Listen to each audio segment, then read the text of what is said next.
गुमसुम से बैठे हो? इस सफाई अभियान में हाथ बटाने का मन नहीं है क्या? चलो चलो चलो चलो उठो। नहीं भाई, बात ये नहीं है कि काम नहीं करना, लेकिन बात ये है क्या यह स्वच्छता की सारी जवाबदेही हमारी ही है? देख भाई संजय, यह गांव में रहकर तुम्हें कैसे पता चलेगा यह स्वच्छता का कितना बड़ा अभियान इस देश में चल रहा है। देखो संजय, देश का भविष्य युवाओं के भविष्य पर निर्भर करता है। इसलिए एक नागरिक, एक छात्र और एक युवा के रूप में देश के विकास के लिए हम खुद जिम्मेदार हैं। इसके लिए हमें सदैव तत्पर रहना चाहिए। इसलिए इसकी शुरुआत देश की स्वच्छता से ही शुरू की जा सकती है। लो, आ गई आपकी चिंतामणि चाय। अब देखते हैं क्या क्या गलतियां निकलती है। चलो उनसे मिलते हैं। चाची जी नमस्कार। खूब आनंद रहो, खूब प्रसन्न रहो। क्या बात है चाची जी, आज सुबह सुबह इधर हर वो भी नहा धोकर तैयार होकर? हाँ, पता चला कि आज सुबह सफाई अभियान का उद्घाटन होने वाला है, तो सोचा मैं भी देख आती हूँ। तो चाची जी कैसी है अपनी तैयारी? सारा इंतजाम वगैरह कैसे लग रहा है? काफी अच्छा है। इतनी सुबह इतनी तैयारी, बहुत अच्छा है। तो चाची, क्या सचमुच में सब कुछ ठीक है या फिर? अरे तुम लोगों का काम भला कब ठीक हो सकता है? हाँ हाँ चाची बोलो ना। ये ठीक है कि तुम लोग जमीन की सफाई के लिए इतना जोर लगा रहे हो, लेकिन क्या? अरे तुम लोग जमीन की सफाई के लिए इतना जोर लगा रहे हो, लेकिन इस वायु में फैले गंदगी का क्या मतलब?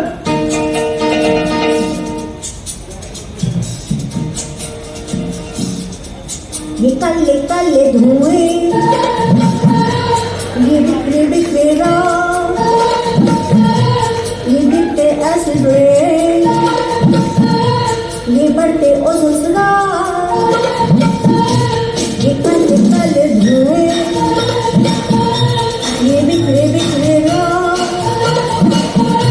ये गिरते एसिड रेन, ये बढ़ता ओजोन स्तर,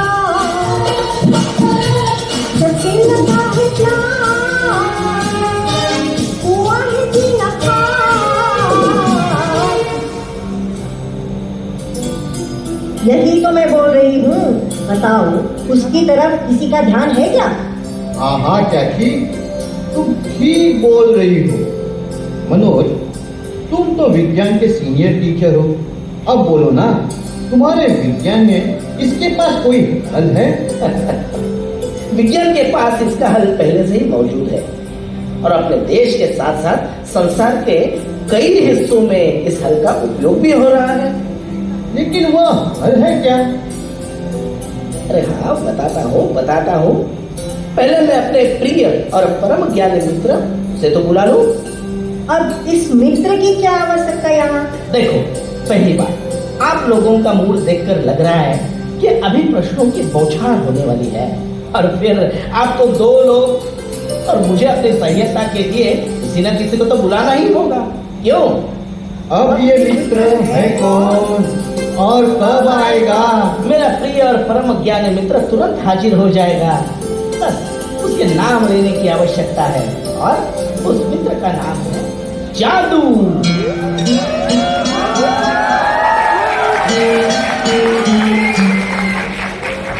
जादू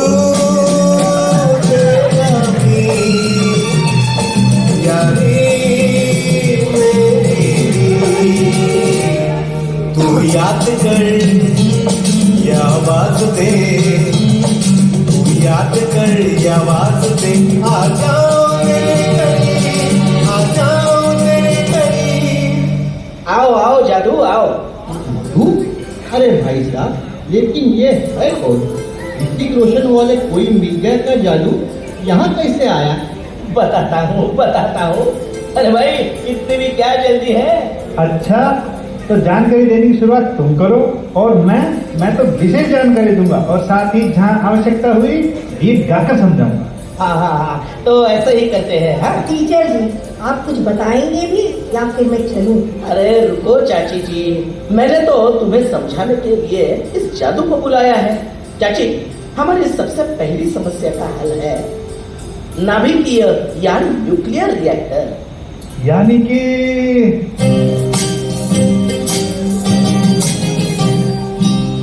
थोड़े यूरेनियम से बने बिजली जो हर किसी के घर से दूर करे जो अंधकार, रखे दे स्वच्छ साफ रहे सारा संसार, रिएक्टर इसी का नाम है।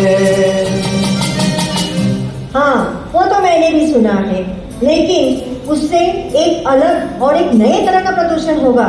मेरा मतलब है कि जब रिएक्टर चलेगा तो रेडिएशन या विकिरण भी निकलेगा। और हाँ हाँ हाँ, मैं जानता था कि आप रेडिएशन की बात जरूर उठाओगे। लेकिन बात तो सही है ना? बात सत्य नहीं, बिल्कुल अर्ध सत्य है। क्या मतलब? ये बात सही है कि जब रिएक्टर चलेगा रेडिएशन भी निकलेगा, लेकिन उस रेडिएशन से खतरा तब होगा जब वह हमारे तक पहुंचेगा। क्यों? ऊंची शील्डिंग लगाकर रेडिएशन को बाहर आने से रोक दिया जाता है। तब तो ऐसे रिएक्टर से कोई खतरा ही नहीं रहेगा। चलो, मैं थोड़ी देर के लिए तुम्हारी बात मान भी लेती हूँ। फिर विश्व में कई जगह इसका विरोध क्यों? मैं जानता था कि आप ये विरोध वाली बात जरूर उठाओगे। लेकिन बात तो है ना? एक अत्यधिक तेज जहर का नाम बताइए।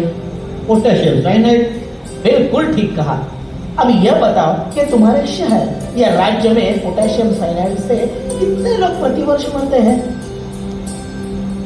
अच्छा, छोड़ो ये बात। ये बताओ कि प्रदूषित धुओं से होने वाली बीमारी से कितने लोग मरते हैं? या फिर अत्यधिक नमक खाने से होने वाले ब्लड प्रेशर या फिर अत्यधिक चीनी खाने से होने वाले डायबिटीज से कितने लोग मरते हैं? नहीं पता।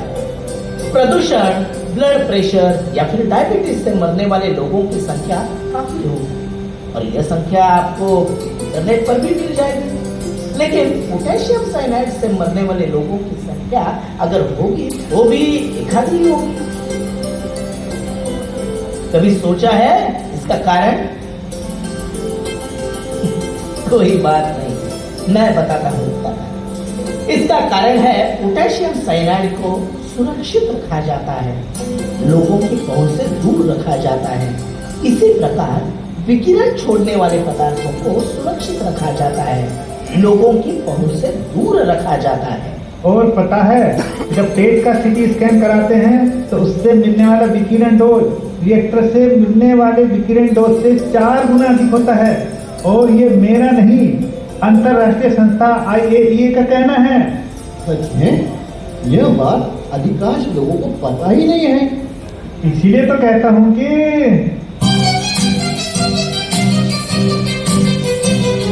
निगल के न्यूट्रॉन जो हो अधिकार का, कंट्रोलर है नियत प्रसार का, लगा के शील्डिंग जीवन से बचाएंगे, अपना के डिफेक्टिंग से सुरक्षित बनाएंगे, कहेगा न्यूट्रॉन हर अणु से बार बार, सिर्फ रिएक्टर इसी का नाम है। अब ये डिफेंस इन डेप्थ क्या है? डिफेंस इन डेप्थ का मतलब है बहुस्तरीय या गहन सुरक्षा।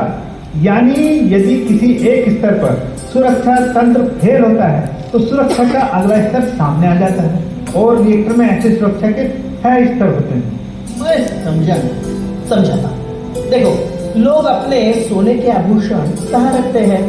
डब्बे में बनकर तिजोरी में रखते हैं। बिल्कुल सही। और तिजोरी अलमीरे में रखते हैं और अलमीरा भंडार घर में। यदि किसी को आभूषण चुराना हुआ तो पहले घर के ताले, फिर भंडार के, फिर अलमीरा, तिजोरी और अंत में बक्से के ताले को तोड़ना होगा। करेक्ट। यानी इतने स्तर की सुरक्षा को तोड़ने के बाद ही आभूषण मिल जाएगा। इसी प्रकार सुरक्षा में सुरक्षा के अनेक स्तर रखकर इसे अति सुरक्षित बनाया जाता है। इसीलिए तो कहता हूँ कि अपना में गहन संरक्षा सारा बना संरक्षित रहकर संसार, अपना पे गहन संरक्षा सारा।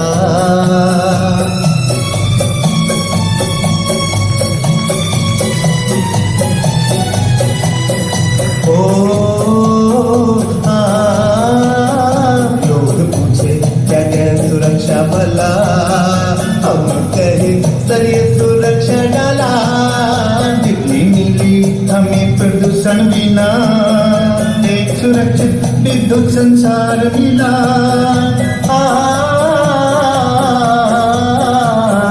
आइसोटोप मिला, न्यूट्रॉन मिला, किरणन का सामान मिला, मिला अनुसंधान का सहारा। अपना के गहन संरक्षा सारा बना संरक्षित एक संसार, अपना के गहन संरक्षा सारा।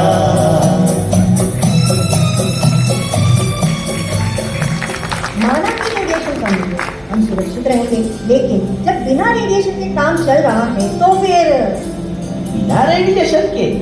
तुम्हारा मतलब है यदि रिएक्टर नहीं तो रेडिएशन नहीं?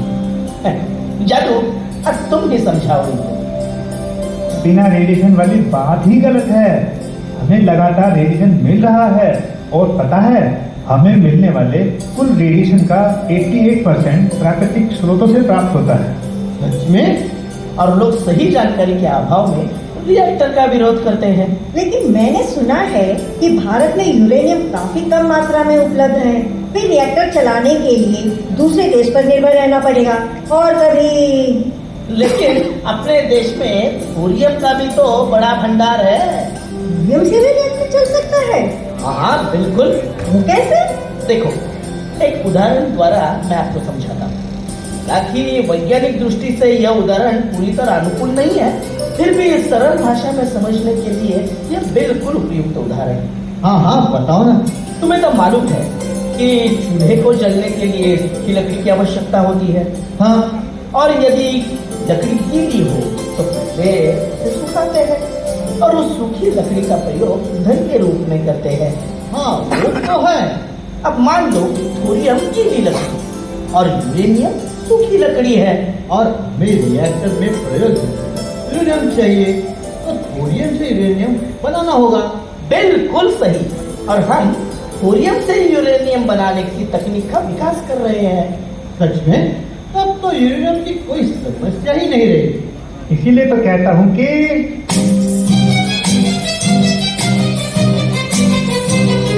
माना हम यूरेनियम से फकीर हैं, फिर भी यार थोरियम के अमीर हैं। करे विकास नए तकनीक से बने जो बेचेगी, प्रदूषण दिन फैलाए बने जो बेचेगी। किसी को हो न हो हमें तो एतबार, रिएक्टर इसी का नाम है। और एक खास बात बताऊं कि 1 किलो यूरेनियम से 27 लाख किलो कोयले के बराबर ऊष्मा प्राप्त होती है। ये बात तो मुझे किसी ने बताई ही नहीं। वो तो ठीक है, लेकिन गुरुजी तुमने तो बताया ही नहीं कि रिएक्टर से आखिर बिजली बनती कैसे है। अरे हाँ, ये मुख्य बात तो रह गई। हाँ, ये तो जो तुम्हारे गुरुजी है ना, हमेशा आधा अधूरा काम करते हैं। जैसे कि बिजली उत्पादन के लिए मूल आवश्यकता होती है कि जनरेटर के रोटर को घुमाना। हाँ, थर्मल पावर प्लांट में स्टीम टरबाइन के शाफ्ट से जनरेटर के रोटर को जोड़कर घुमाते हैं, जिससे बिजली बनती है। हाँ बिल्कुल सही। और कोयला जलाकर प्राप्त ऊष्मा से बने स्टीम का उपयोग टरबाइन को चलाने के लिए होता है। उसी प्रकार रिएक्टर में यूरेनियम के फिशन प्रतिक्रिया से प्राप्त ऊष्मा से स्टीम बनता है, जिसका उपयोग टरबाइन को चलाने के लिए होता है। लेकिन यह होता कैसे है? मैं बताता हूँ। करे में जब न्यूट्रॉन यूरेनियम पर प्रहार वो शुरू विखंडन क्रिया लगा था, मिले सुरक्षित स्वच्छ ऊष्मा पावर रिएक्टर इसी का नाम है। इसका मतलब रिएक्टर का उपयोग बिजली बनाने के लिए होता है। हाँ, अपने देश में अभी कुल 22 पावर रिएक्टर्स चल रहे हैं तथा जिनकी कुल क्षमता लगभग 6,780 मेगावाट है, जबकि विश्व में अभी कुल 450 पावर रिएक्टर्स चल रहे हैं तथा जिनकी कुल क्षमता लगभग 391 गीगावाट है। सुना है कि थर्मल पावर प्लांट से बनने वाली बिजली के उत्पादन क्रम में दुर्घटनावश कई लोगों का नुकसान हो जाता है और रिएक्टर से बनने वाली बिजली के उत्पादन क्रम में तो और ज्यादा लोगों की मृत्यु होगी, क्योंकि यहाँ रेडिएशन भी है। चाची जी, तुम्हें यह जानकर आश्चर्य होगा कि वास्तविकता तुम्हारे अनुमान के बिल्कुल उल्टी है। क्या मतलब? जहाँ कोयले से बनने वाले 1 लाख करोड़ यूनिट बिजली में 1 लाख लोगों का नुकसान होता है, वही रिएक्टर से बनने वाली इतनी ही बिजली में यह संख्या सिर्फ 100 से भी कम है। इतना ही रिएक्टर का वेस्ट भी काफी कम होता है। एक गणना के अनुसार एक व्यक्ति द्वारा पूरे जीवन काल में प्रयोग किए गए बिजली के उत्पादन से उतना ही कचरा निकलेगा जिसे 1 मिनट में पकड़ा जा सकता है। हाँ है, बड़ा अद्भुत है ये रिएक्टर। नमस्कार प्रोफेसर ज्ञानचंद, आइए सर। नमस्कार नमस्कार। इस बात पर चर्चा हो रही है दोस्तों। गुरुजी बता रहे थे कि रिएक्टर का उपयोग बिजली बनाने में होता है और वो भी बिना प्रदूषण के। बिल्कुल सही कहा, लेकिन यह तो रिएक्टर का सिर्फ एक ही उपयोग है। तो रिएक्टर के कोई और भी उपयोग है? हाँ है ना, आपके गुरुजी ने अभी तक इसका एक ही पक्ष बताया है। रिएक्टर का उपयोग अनुसंधान कार्यों में भी होता है और इस प्रकार के रिएक्टर को रिसर्च रिएक्टर या फिर अनुसंधान रिएक्टर भी कहते हैं। ये गुरुजी तो हमेशा आधी अधूरी जानकारी देते हैं। अब आपकी रिसर्च रिएक्टर के विषय में कुछ जानकारी दीजिए। अरे चाची शांत हो जाओ, मैं रिसर्च रिएक्टर के बारे में बताता हूँ ना। अरे चाची को तो यूं ही नाराज होने की आदत है। आप जल्दी से रिसर्च रिएक्टर के बारे में बताएं। रिसर्च रिएक्टर का उपयोग मुख्य रूप से न्यूट्रॉन स्रोत के रूप में होता है। इन न्यूट्रॉनों द्वारा वैज्ञानिक अध्ययन हेतु विभिन्न प्रयोग करते हैं।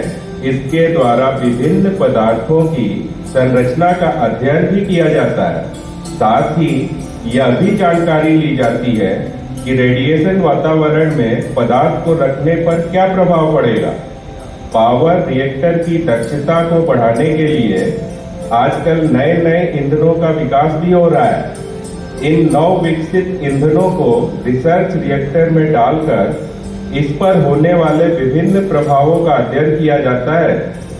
पूरी तरह सुनिश्चित होने के उपरांत ही इन नव विकसित ईंधनों को पावर रिएक्टर में उपयोग हेतु अनुमति दी जाती है। वाह, ये तो रिएक्टर का बहुउपयोगी मालूम होता है।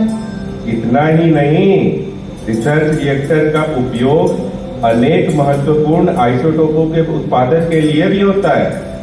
प्रोफेसर साहब, वो तो ठीक, लेकिन एक उदाहरण तो दीजिए ताकि अच्छी तरह समझ सकूं। बिल्कुल, उदाहरण के लिए कोबाल्ट 60 जैसे बहुउपयोगी आइसोटोप का निर्माण। इसका उपयोग कैंसर के इलाज के लिए तो होता ही है, साथ ही साथ खाद्य पदार्थों की आयु बढ़ाने के लिए भी किया जाता है ताकि अधिक समय तक इनका उपयोग हो सके। वाह, ये रिएक्टर तो बड़ी कमाल की चीज है। बिल्कुल। अच्छा तो भाई मनोज, मैं चलता हूँ। ठीक है सर, थैंक यू। अरे मनोज, अब तो बताओ ये जादू है कौन? चाची जी, ये कोई एलियन वेलियन नहीं है, ये तो आपका भतीजा जादू है। अरे जादू बेटा, तुम तो मुंबई के एटॉमिक एनर्जी में काम करते हो, तो फिर ये नाटक करने की क्या जरूरत थी? चाची जी, क्या आपका जादू ये सब बातें आपसे कहता तो उस पर आप विश्वास करती और ऊपर कहती तुम तो अपने काम के बारे में अच्छा ही बोलोगे, क्यों है ना? इसलिए ये नाटक करना पड़ा। इसीलिए तो कहता हूँ कि